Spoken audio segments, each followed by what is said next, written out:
ሰላም የተወደዳችሁ የኤሬሳ ቴሌቪዥን ተከታታዮች፣ ለዛሬ ሐምሌ 9 ቀን 2026 የተሰናዱ የቀትር ዜናዎችን ወደ እናንተ ማድረስ እንጀምራለን። እንድትከታተሉን በአክብሮት እንጠይቃለን። አበይት ነጥቦቹን በቅድሚያ ጽምዶ የትግራይን ሕዝብ ለከፋ ችግር ያጋለጠ አፍራሽ ድርጊት መሆኑ ተገለጸ። በዲሞክራቲክ ሪፐብሊክ ኮንጎ በኢቦላ የሞቱ ሰዎች ቁጥር 600 ደረሰ። በየመን ሰንዓ የኢራን አውሮፕላኖች ማረፋቸው ተገለጸ። አሜሪካ በኢራን ላይ አዲስ የአየር ጥቃት መፈጸሟን ተከትሎ ቴሄራን በባህረ ሰላጤው አረብ ሀገራት ላይ ያጸፋ እርምጃ ወሰደች። የአውሮፓ ህብረት አውሮፕላኖች በኢራን፣ ኢራቅና ሊባኖስ አየር ክልል እንዳይበሩ ማሳሰቢያ ሰጠ። ከአሜሪካ የተባረሩ ሰዎች ወደ ኢስዋቲኒ መድረሳቸው ተገለጸ። ወደ ዝርዝር ዜና እናልፋለን።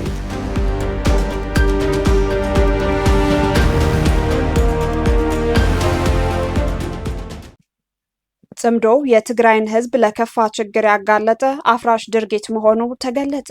በጽምዶ ምክንያት የትግራይ ህዝብ በአስከፊ ሁኔታ ውስጥ መሆኑንና አካባቢውን ለተለያዩ የሰብአዊ መብት ጥሰቶችና ለጦርነት ስጋት የተጋለጠ መሆኑን የትግራይ ትውልድ ፓርቲ የህዝብ ግንኙነት ኃላፊ አቶ ክፍሎም ሀጎስ መናገራቸውን ዛሬ የተሰራጨው የጋዜጣ ፕላስ ዘገባ ያመላክታል።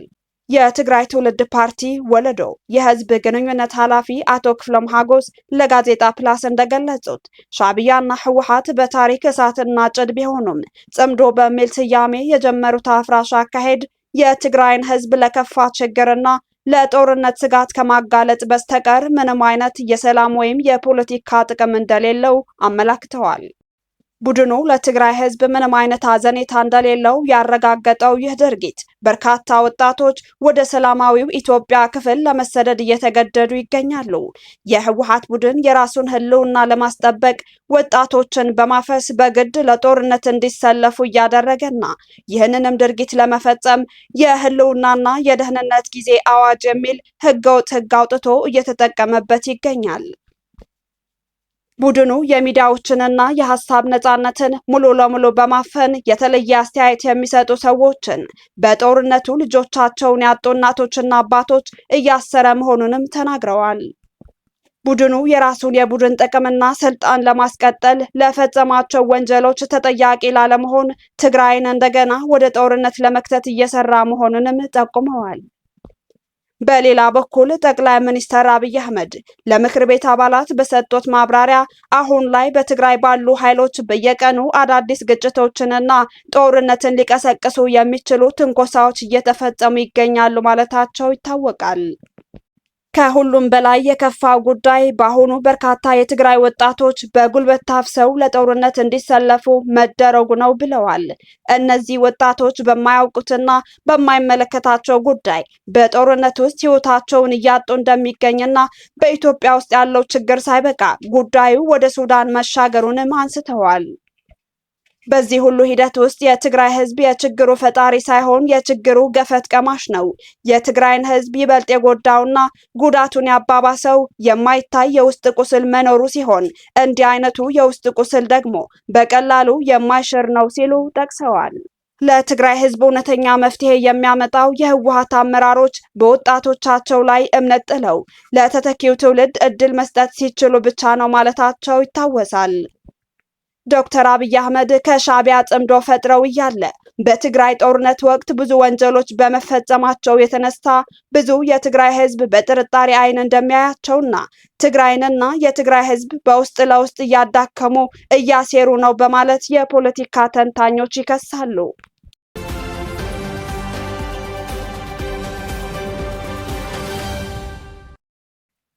በዲሞክራቲክ ሪፐብሊክ ኮንጎ በኢቦላ የሞቱ ሰዎች ቁጥር 600 ደረሰ።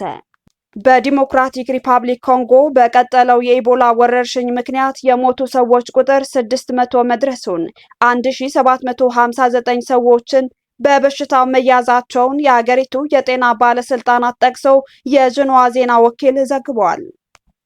በአጠቃላይ 750 ህሙማን በአሁኑ ወቅት በለይቶ ማቆያ ወይም በሆስፒታል ሕክምና እየተቀበሉ እንደሚገኙ የጤና ባለስልጣናቱ በሐምሌ 8 ባወጡት አዲስ መረጃ ገልጸዋል። በቡንዲ ቡጊዮ የኢቦላ ቫይረስ የተከሰተው ይህ ወረርሽኝ በግንቦት 15 ቀን በይፋ እንደ ወረርሽኝ የታወጀ ሲሆን በዲሞክራቲክ ሪፐብሊክ ኮንጎ የኢቦላ ወረርሽኝ ሲከሰት ይህ ለ17ኛ ጊዜ መሆኑ ተገልጿል። በሶስቱ ክልሎች ማለትም ኢቱሪ፣ ሰሜን ኪቩ እና ደቡብ ኪቩ በሚገኙ 37 የጤና ዞኖች ውስጥ ወረርሽኙ ተስፋፍቶ መቀጠሉን የወጡ ሪፖርቶች ያመለክታሉ።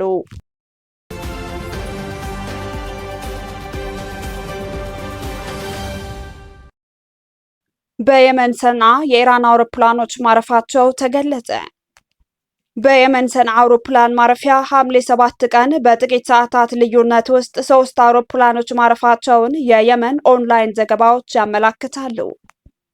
አውሮፕላኖቹ ሁቲ በሚቆጣጠረው የሰንዓ ዓለም አቀፍ አውሮፕላን ማረፊያ ማረፋቸውንና የአውሮፕላኖቹ ማንነት ከየት እንደመጡ እንዲሁም ምን ይዘው እንደነበር እስካሁን የታወቀ ነገር እንደሌለ የመን ኦንላይን የዜና ምንጭ ገልጿል።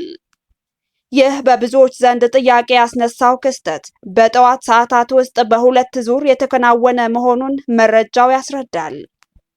የአውሮፕላኖችን ጉዞ ይከታተሉ የነበሩ የበረራ ትራፊክ ባለሙያዎች ስራቸውን በአግባቡ ማከናወናቸውን የጠቆመው ዘገባው፣ በዚህ ረገድ ግን ከአውሮፕላን ማረፊያው ስራ አስኪያጆችም ሆነ ከሁቲ ባለስልጣናት እስካሁን የተሰጠ እውቅና ወይም ይፋዊ መረጃ የለም።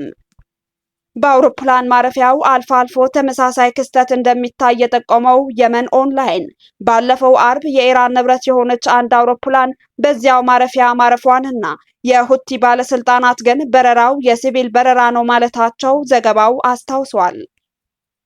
ይሁን እንጂ አውሮፕላኖቹ ለሁቲ ኃይሎች ድጋፍ የሚሆን ከኢራን የመጣ የጦር መሳሪያ ቁሳቁስ ይዘው ሊሆኑ እንደሚችሉ ሌሎችን ምንጮች ዋቢ በማድረግ የመን ኦንላይን ዘግቧል።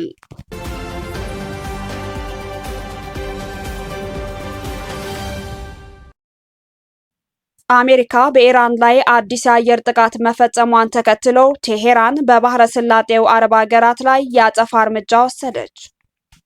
አሜሪካ ሐሙስ ማለዳ በኢራን ላይ አዲስ የአየር ጥቃት የሰነዘረች ሲሆን ቴሄራንም በባህሬን በኩዌትና በኳታር ላይ የአጸፋ እርምጃ ፈጽማለች። ይህ የኃይል እርምጃ በፋርስ ባህረ ሰላጤ ያለውን ጦርነት ለማቆም ታስቦ የተደረሰውን ጊዜያዊ ስምምነት በድጋሜ አደጋ ላይ ጥሎታል። ጥቃቱ የተፈጸመው የአሜሪካው ፕሬዝዳንት ዶናልድ ትራምፕ በቅርቡ በሆርሙዝ ሰርጥ በንግድ መርከቦች ላይ የተሰነዘረውን የኢራን ጥቃት ደካማው የተኩስ አቁም ስምምነት ማክተሙን የሚያሳይ ነው ካሉ ከሰዓታት በኋላ ነው።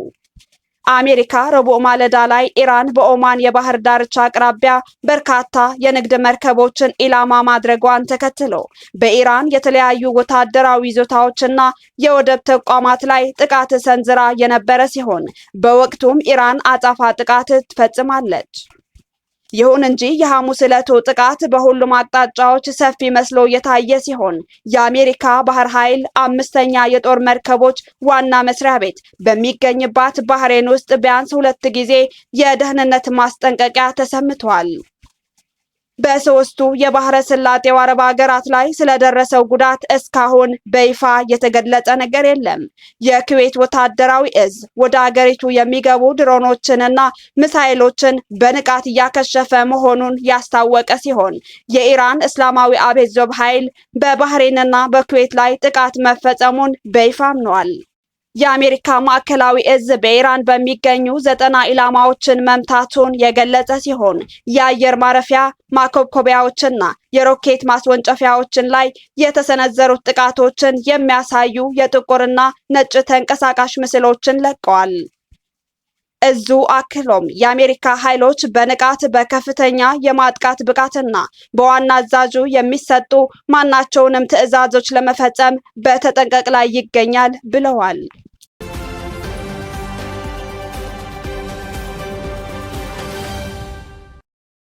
የአውሮፓ ህብረት አውሮፕላኖች በኢራን፣ ኢራቅና ሊባኖስ አየር ክልል እንዳይበሩ ማሳሰቢያ ሰጠ። የአውሮፓ ህብረት በአቪዬሽን ደህንነት ኤጀንሲ ሐምሌ 9 ባወጣው መግለጫ አውሮፕላኖች በኢራን፣ ኢራቅና ሊባኖስ አየር ክልል ከመብረር እንዲታቀቡ ጥብቅ ማስጠንቀቂያ ሰጥቷል። በመግለጫው በአካባቢ የነበረው የተኩስ አቁም እየተጣሰ መሆኑን ገልጾ ይህም ወታደራዊ ግጭትን ሊያስከትል ስለሚችል ሌላ መመሪያ እስካልተሰጠ ድረስ እስከ ኦገስት 31 አውሮፕላኖች በተጠቀሱት ሀገራት አየር ላይ እንዳይበሩ ምክር ለግሷል።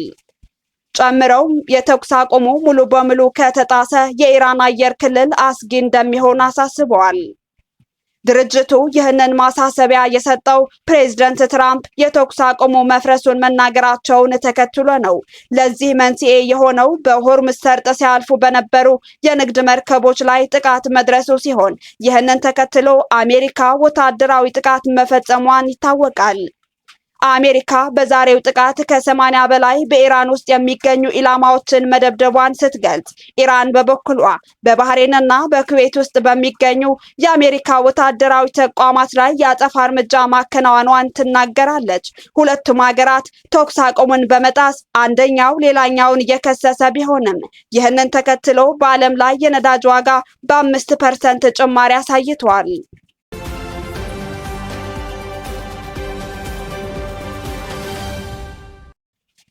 ከአሜሪካ የተባረሩ ሰዎች ወደ ኢስዋቲኒ መድረሳቸው ተገለጸ። አሜሪካ በሐምሌ 8 ቀን 2026 12 የሚደርሱ ሰዎችን ወደ ኢስዋቲኒ እንደላከች አንዲት አሜሪካዊ የኢሚግሬሽን ጠበቃና የአካባቢው ምንጮች ለኤኤፍፒ የዜና ወኪል ተናግረዋል። ሆኖም ግን ስለተላኩ ሰዎች ቁጥር የተለያዩ መረጃዎች እየተሰጡ መሆናቸውን ተገልጿል። አልማ ዴቪድ የተባለችው የአሜሪካ የኢሚግሬሽን ጠበቃ የተባረሩት 11 ሰዎች መሆናቸውን ስትገልጽ፣ ሌሎች የአካባቢው ምንጮች ደግሞ ቁጥራቸው 9 እንደሆነ ይናገራሉ። ስለተባረሩት ሰዎች ዜግነት ግልጽ መረጃ እስካሁን ባይኖርም የማጣራት ሂደቱ በሚጠናቀቅበት ወቅት ዝርዝር መረጃዎች እንደሚያረጋግጡ ይጠበቃል። ኢስዋቲኒ ከሐምሌ 2025 ጀምሮ እስካሁን 19 የተባረሩ ሰዎችን መቀበሏ ተገልጿል። እንደ ጋና ያሉ ሌሎች ሀገራት የተቀበሉትን ሰዎች በፍጥነት ወደ ትውልድ ሀገራቸው ሲመልሱ ታይተዋል። በሌላ በኩል ኢስዋቲኒ የተቀበለቻቸውን ሰዎች ላልተወሰነ ጊዜ እንደምታቆይ ተገልጿል።